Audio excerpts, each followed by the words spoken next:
Hello दोस्तों, विहान कहानियाँ में आपका स्वागत है।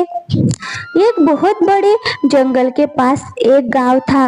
उस जंगल में एक चुड़ैल रहती थी। वो उन्हीं गांव वालों के जानवरों को मारकर खा लेती थी और उन्हें बहुत परेशान करती रहती थी। भोजन ना मिलने की वजह से उसने एक आदमी को ही मार डाला। गांव वाले उस चुड़ैल से बहुत परेशान थे। चुड़ैल ने गांव वालों के सामने एक शर्त रखी कि अगर वो हर रोज उसको पेट भर खाने का प्रबंध करते हैं तो वो उन्हें कोई भी नुकसान नहीं पहुंचाएगी। और इस तरह हर दिन गांव का एक व्यक्ति उसके भरपेट भोजन का प्रबंध करता। वह चुड़ैल इतना खाती थी कि वह गांव वालों को उतने खाने का प्रबंध करना बहुत ही मुश्किल होता जा रहा था। गरीब रमेश भी इसी गांव में अपनी पत्नी लीला और बेटा बबलू के साथ रहता था। इस समस्या के सुझाव के लिए गांव के सभी व्यक्ति उस गांव के मुखिया के पास इकट्ठा होते हैं। मैं मेरी पत्नी के साथ उस चुड़ैल के लिए भरपेट भोजन लेकर गया था, लेकिन उस भोजन से उस चुड़ैल का पेट नहीं भरा और वह क्रोधित हो गई। हमने उससे काफी विनती की, हम उसके लिए और भोजन ले आएंगे, लेकिन वो नहीं मानी और मेरी पत्नी को मारकर खा गई। मैं जैसे ही तैसे अपनी जान बचाकर भागा। इस तरह कब तक चलता रहेगा मुखिया जी? देखो, इस चुड़ैल ने पहले ही कहा था कि उसे भरपेट भोजन हर दिन चाहिए। हमारी भलाई इसी में है कि हम उसे हर रोज भरपेट भोजन दें। रमेश, कल चुड़ैल के लिए भरपेट भोजन ले जाने की तुम्हारी बारी है। हम सब ने अपनी अपनी बारी से उस चुड़ैल का पेट भर कर तुम्हारी और तुम्हारे परिवार की रक्षा की है। अब तुम हमारी रक्षा करो। रमेश के पास कोई उपाय नहीं था, इसीलिए उसने मुखिया के सामने हाँ कह दिया और घर वापस लौट आया। उसने अपनी पत्नी से कहा, सुनो, घर में जितना भी खाना है वो इकट्ठा कर दो। आज दोपहर को ही उस चुड़ैल के पास लेकर जाना है। आज उस चुड़ैल का भरपेट खाना खिलाने की बारी हमारी है। रमेश की पत्नी अंदर रसोई में जाती है और सारे बर्तनों को खंगालती है, लेकिन उसे थोड़े से चावल और गेहूं के अलावा कुछ भी नहीं मिलता। वो उदास चेहरा लेकर रमेश के पास आती है और कहती है, अरे, घर में तो खाने के लिए कुछ भी नहीं है। अरे, केवल थोड़े से चावल है और गेहूं बचा है, उससे तो उस चुड़ैल का पेट कैसे भरेगा जी? पता नहीं, लेकिन तुम इसी से कोई स्वादिष्ट व्यंजन बना दो। रमेश की पत्नी सुझाव देते हुए कहती है, ये देखो, इतने भोजन से उस चुड़ैल का पेट भी नहीं भरेगा। तुम एक काम करो, गांव वालों से अनाज और खाने की विनती करो। वैसे भी सभी गांव वाले जानते ही हैं, हम बड़ी मुश्किल से खुद का पेट भर पाते हैं। हो सकता है कोई ना कोई हमारी मदद कर दे। नहीं लीला, गांव वालों के भी अनाज के भंडार लगभग खाली हो चुके हैं। उस चुड़ैल को खिलाते खिलाते इस समय तो भगवान ही हमारी मदद कर सकते हैं। तभी रमेश का बेटा कमरे में प्रवेश करता है और कहता है, बाबा बाबा, मेरा दोस्त कह रहा था कि आज वो चुड़ैल आपको खा जाएगी, क्या ये सच है?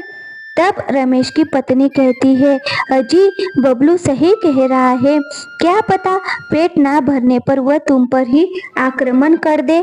नहीं नहीं नहीं, आप खाना लेकर नहीं जाएंगे। इतने दिनों तक गांव वालों ने अपनी अपनी बारी पर चुड़ैल को खाना खिलाकर मेरी और मेरे परिवार की रक्षा की है। अगर मैं अपनी बारी से मुंह मोड़ लेता हूँ तो ये तो बहुत बड़ा अन्याय होगा। नहीं, मैं ऐसा नहीं कर सकता। भले ही वो चुड़ैल मुझे ही क्यों ना खा ले, लेकिन मैं खाना तो लेकर ही जाऊंगा। रमेश की पत्नी उदास होते हुए कहती है, हे भगवान, ये कैसी दुविधा आ पड़ी है। तभी बबलू वहां से भागकर जाता है और भगवान की मूर्ति के सामने हाथ जोड़कर खड़ा हो जाता है।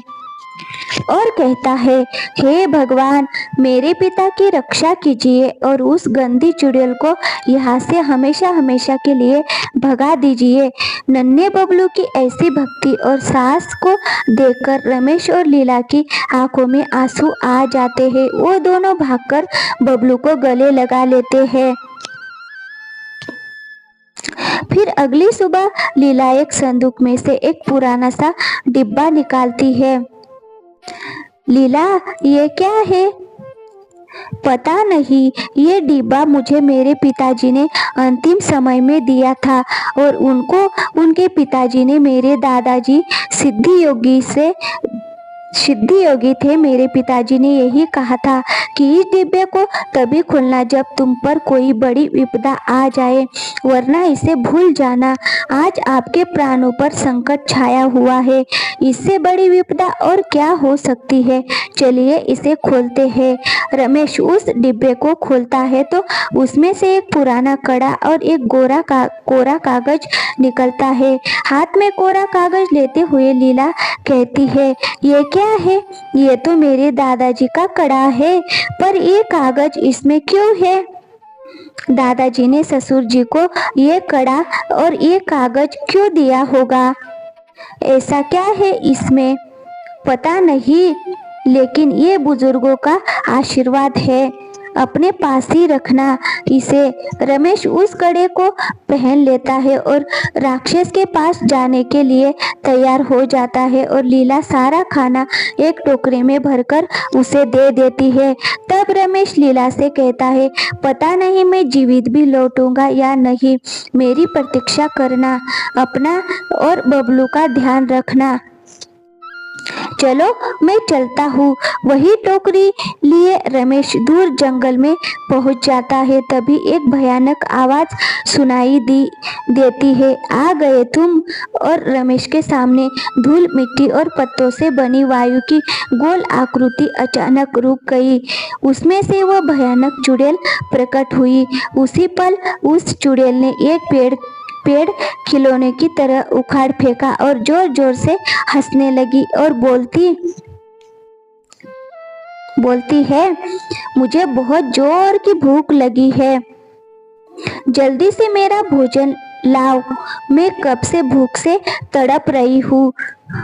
रमेश उसी वक्त अपने टोकरे में से थोड़े बहुत भोजन को निकालता है और जो वह घर से लेकर आया था उस चुड़ैल को दे देता है। जल्दी लाओ, मुझे बहुत तेज भूख लगी है, नहीं तो मैं तुम्हें खा जाऊंगी। मेरे पास बस इतना ही भोजन है, बस इतना ही है। तुम मजाक तो नहीं कर रहे हो?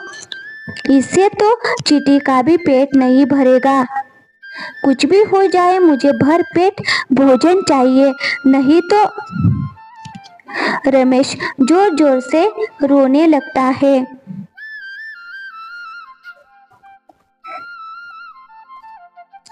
तभी चुड़ैल ने रमेश को एक खिलौने की तरह एक हाथ में उठाकर अपनी दूसरे हाथ की हथेली पर रख दिया।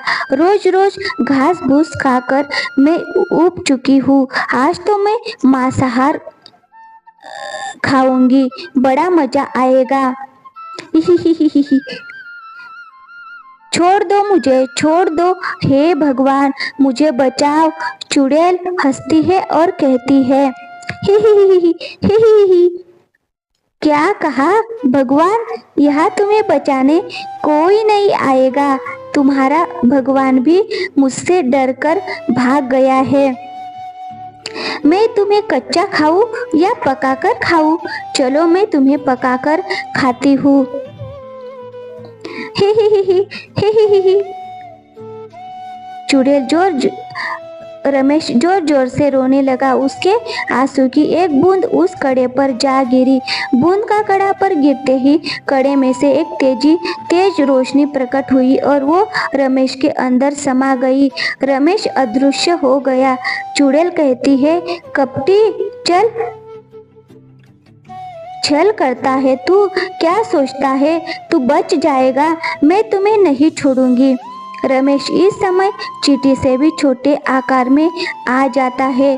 चुड़ैल उसे पकड़ने की बहुत कोशिश करती है, लेकिन रमेश कभी अपनी उंगलियों के बीच में से तो कभी उसकी हथेली के इधर उधर चक्कर काट रहता है, लेकिन हाथ नहीं आता। हार थक कर चुड़ैल वहीं बैठ जाती है।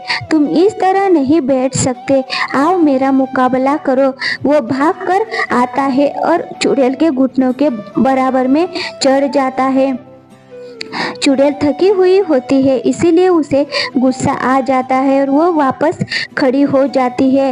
इस बार रमेश अपना रूप चुड़ैल के बराबर कर लेता है और उसे तेज धक्का मारता है, जिससे चुड़ैल बहुत दूर जा गिरती है और कहती है, अब तू नहीं बचेगी मेरे प्रहार से। चुड़ैल हाथ ऊपर करती है और उससे आग निकालती है। चुड़ैल तेजी से भागते हुए रमेश की ओर जाती है, लेकिन रमेश चुड़ैल से भी विराट रूप धारण कर लेता है और कहता है, नीचे क्या देख रही हो, ऊपर देखो। चुड़ैल ऊपर देखती है और कहती है, कौन हो तुम और मुझे क्रोधित क्यों कर रहे हो? अब तक सारे गांव वाले भी वहां आ जाते हैं और तभी रमेश का ये रूप देखकर अचंभित रहते हैं।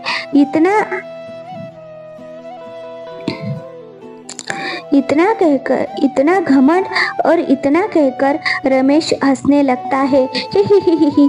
उसकी हंसी पूरी जंगल में गूंज उठती है। उसकी आवाज इतनी तेज थी कि चुड़ैल भी अपने कानों को बंद कर लेती है। बंद करो हंसना। तभी चुड़ैल रमेश के पास आकर उसका गला दबाने लगती है और उसके कड़े से रोशनी निकलती है और वह चुड़ैल जलने लगती है, पर वो एक फूंक से उस आग को बुझा देती है। तभी रमेश ने चुड़ैल को अपनी एक उंगली से उठाया और हवा में फेंक दिया। चुड़ैल हवा में इधर उधर गोल गोल घूमने लगती है। तभी चुड़ैल हंसते हुए बोलती है, मुझे ना तो कोई धरती पर मार सकता है और ना ही आकाश में। अब मैं तुम्हें मजा चखाऊंगी। मैंने सोचा तुम्हें एक मौका दिया जाए, लेकिन वो भी व्यर्थ है। अगर तुम मुझे 5 मिनट के अंदर अंदर नहीं मार पाए तो तुम्हें मारकर खा जाऊंगी और ये मेरा वरदान है। अब आओ। रमेश ने अपना स्वरूप और भी विराट कर लिया और उसे पकड़ने के लिए दौड़ लगाई। थोड़ी दूर तक भागने के बाद रमेश उस चुड़ैल को पकड़ लेता है और दोबारा से हवा में उछाल देता है।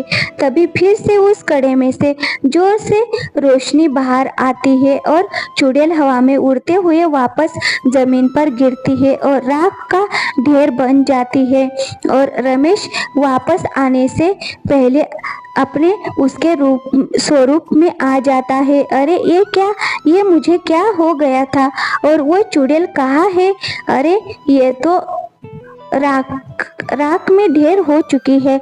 पता नहीं मुझ में इतनी ताकत कहाँ से आ गई थी। हे भगवान, आपका बहुत बहुत शुक्रिया। रमेश सारे गांव वालों समेत वापस गांव आ जाता है।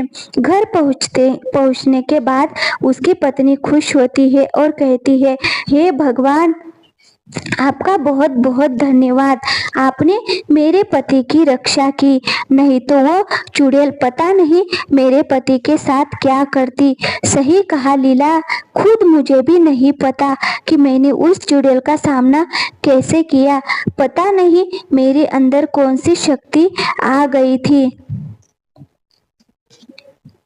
माँ, पिताजी यहाँ आइए। अरे ये तो वही कोरा कागज है जो कड़े के साथ उस डिब्बे में निकला था। इस कागज पर कुछ लिखा हुआ है। अरे नहीं, ये तो केवल कोरा कागज है। तभी बबलू उस कागज को जलती हुई मोमबत्ती के पास लेकर जाता है तो उसे उस पर लिखे हुए शब्द उभर आते हैं। रमेश उन्हें ध्यान से पढ़ता है। उस पर लिखा था, ये एक जादुई कड़ा है। ये किसी भी नकारात्मक तो मिटा सकता है। और इस तरह रमेश अपनी निडरता से जादुई कड़े की मदद से पूरे गांव को उस चुड़ैल के खौफ से आजाद कर देता है। वाह भाई रमेश, मानना पड़ेगा, तुमने आखिर पूरे गांव को उस चुड़ैल के खौफ से आजाद करा दिया। तो दोस्तों, कहानी अच्छी लगी हो तो वीडियो को लाइक और चैनल को सब्सक्राइब जरूर कीजिएगा।